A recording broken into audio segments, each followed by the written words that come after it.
오늘 누가복음 7장 11절부터 17절의 내용은요, 나인이라는 성에서 일어난 사건입니다. 제자와 많은 무리가 나인이라는 성으로 갈 때 함께 동행하게 됩니다. 성문에 가까이 이를 때 한 과부 독자의 장례 행렬이 나오고 있습니다. 주님은 그 과부를 보시고 불쌍히 여기며 죽은 독자를 살려주시죠. 이를 본 모든 사람들이 두려워하며 하나님께 영광을 돌리고 그 소문이 사방에 퍼졌다라는 내용이 오늘 본문의 내용입니다.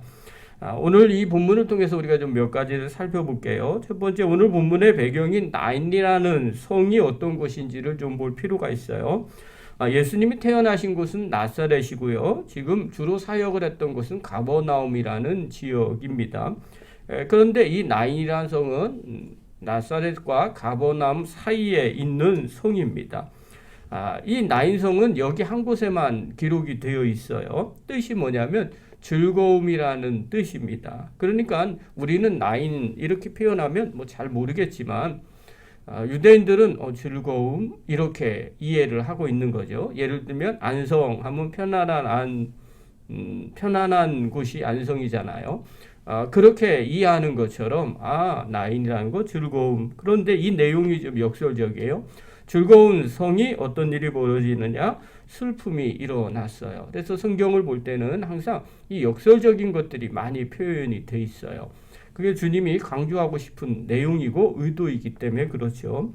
자, 어떤 슬픔이냐? 12절 한번 보십시오. 읽겠습니다. 시작.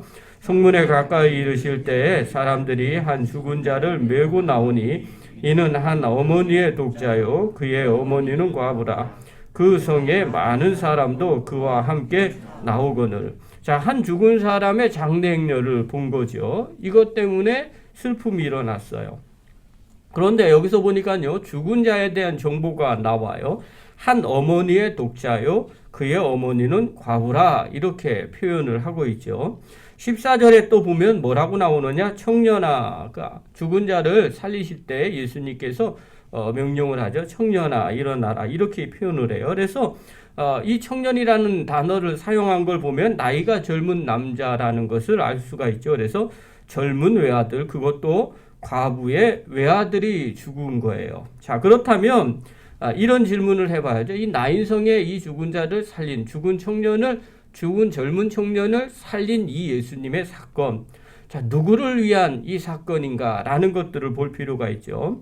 자, 죽은 자가 안타까워서 지금 예수님이 살려주신 것이냐, 아니면 그의 어머니 때문에 살려주신 거냐라는 부분이에요.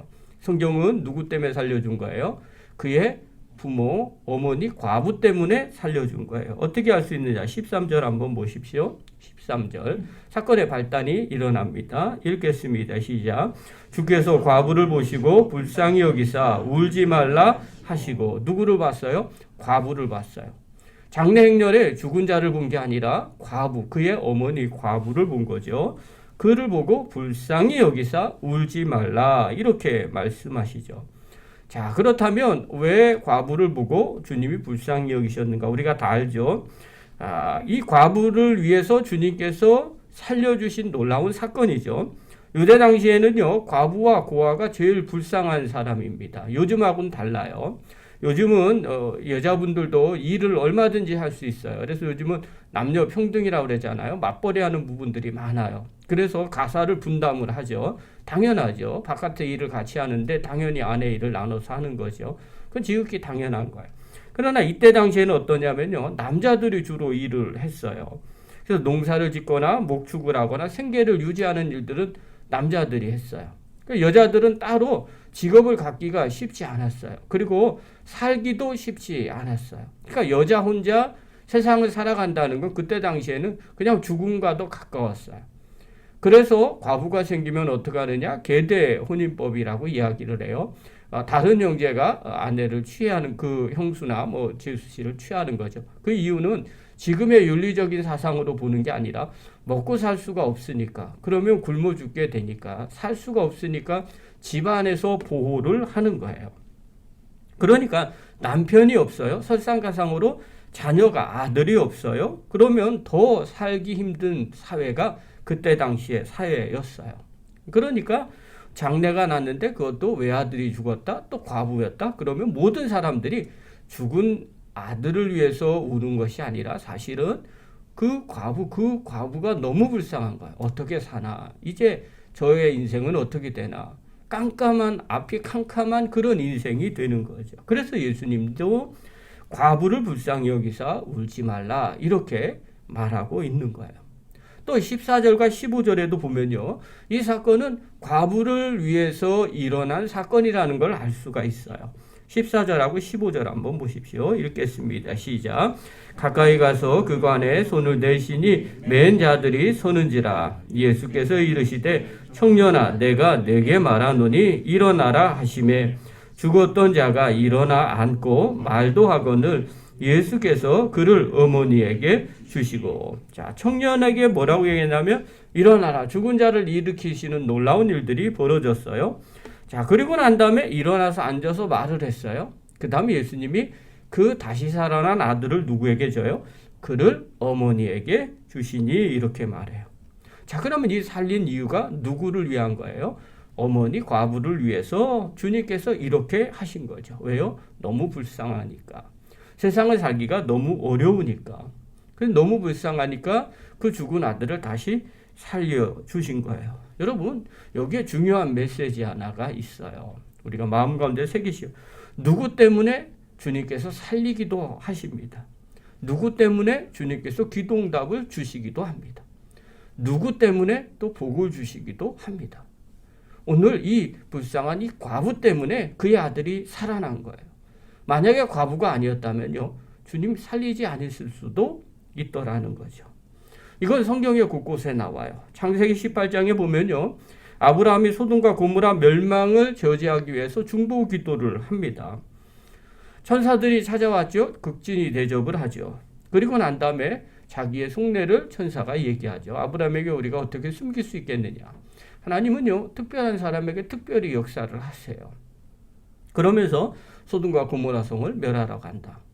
아브라함은 그런 생각을 가졌죠. 조카 롯이 그곳에 있는데, 그래서 의인 50명부터 출발을 합니다.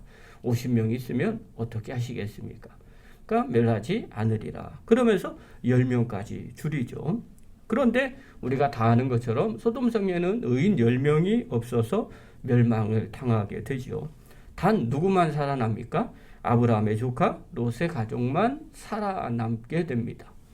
자, 그러면서 성경은 뭐라고 이야기를 하느냐? 창세기 19장 29절에 이렇게 기록을 해놓고 있어요.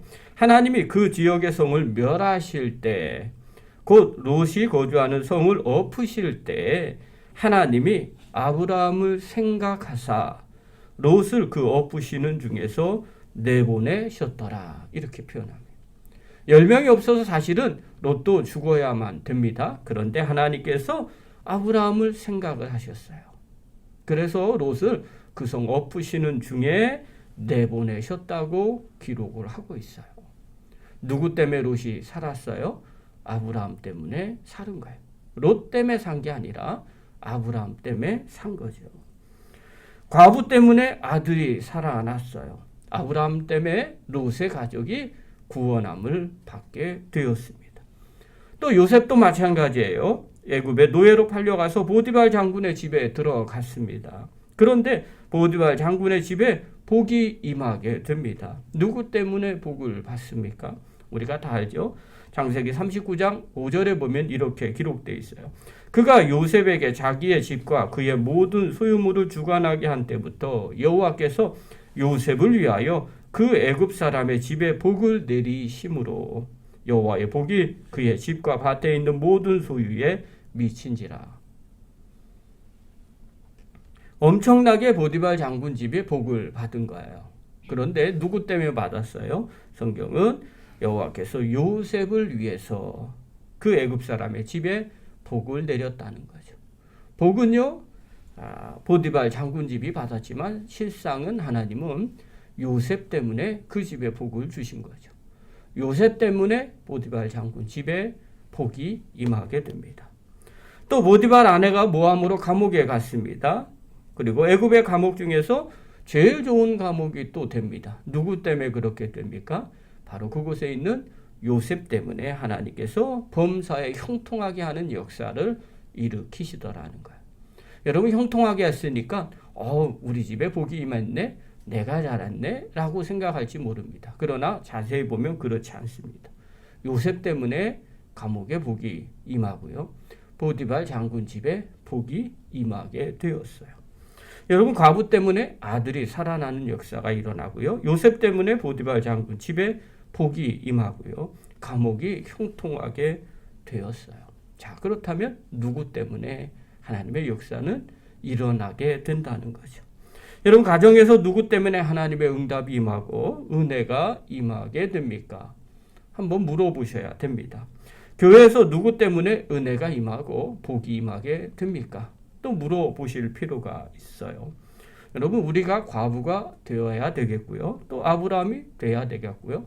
요셉이 되어야 됩니다. 어저께 말씀을 묵상하면서 들었던 생각이에요.